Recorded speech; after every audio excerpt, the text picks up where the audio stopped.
Gjergj, të përshëndes, ky është kontingjenti i tretë që mbërrin në Shqipëri si pjesë e dekretit të ri të qeverisë italiane, apo jo? Po, sigurisht, marrëveshja me Shqipërisë dhe Italisë vazhdon të funksionojë sa i përket kampit të Gjadrit, ku pas ditën e djeshme në fakt ka ardhur kontingjenti i tretë i emigrantëve nga shtete të ndryshme, të cilëve është refuzuar azili në Itali dhe tashme drejtohen drejt kampit të Gjadrit dhe sigurisht prej aty më pas kryen të gjitha procedurat e riadësimit të tyre. Duhet theksuar se kontingjenti i tretë përfshin 26 emigrantë, të cilët sigurisht pas verifikimit që u krye në portin e Shëngjinit, me pas janë transferuar drejt kampit të Gjadrit. Të gjithë emigrantët janë vendosur pikërisht në zonën e përcaktuar pikërisht për këto emigrantë të cilëve u është refuzuar më herët azili dhe kanë të drejtë që brenda 18 muajve ata të kryejnë procedurat e riadësimit, por kjo procedurë në fakt mund të jetë edhe më shpejt në rastet kur emigrantët pranojnë më njëherë riadësimin në shtetet e tyre. Në fakt, kështu ka ndodhur edhe me një kontingjent të mëparshëm, pasi duhet theksuar se tashme në kampin e Gjadrit janë vetëm 44 emigrantë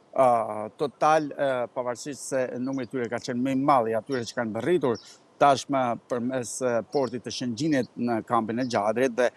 disa prej tyre kryesisht nga vendet e Europës kanë pranuar riadësimin dhe janë kthyer në vendet e origjinës së tyre. Në fakt, kështu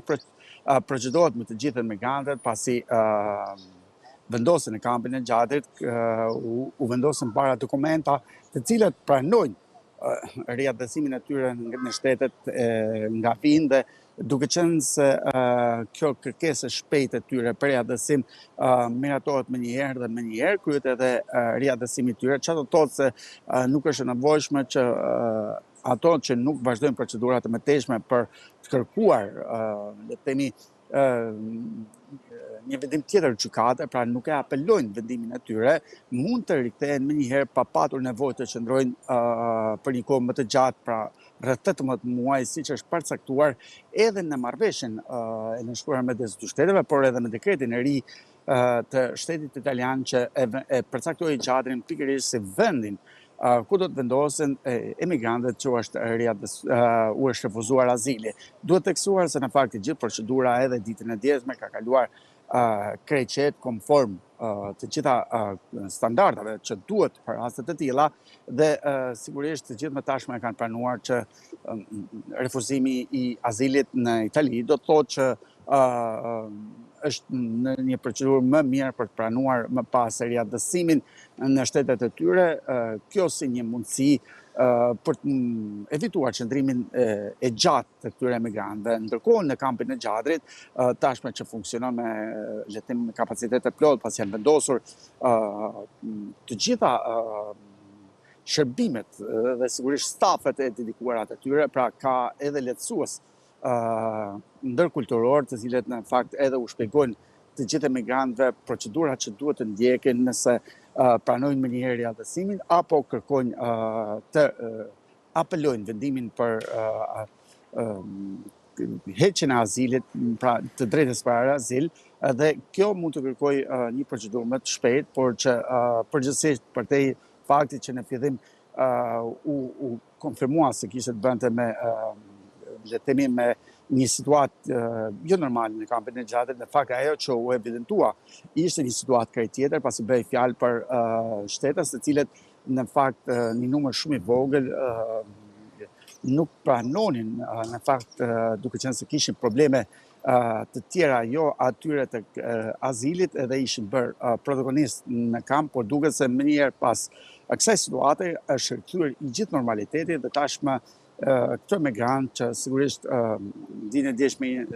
ishte vetëm kontingjenti i tretë dhe pritet edhe të tjerë në vazhdim,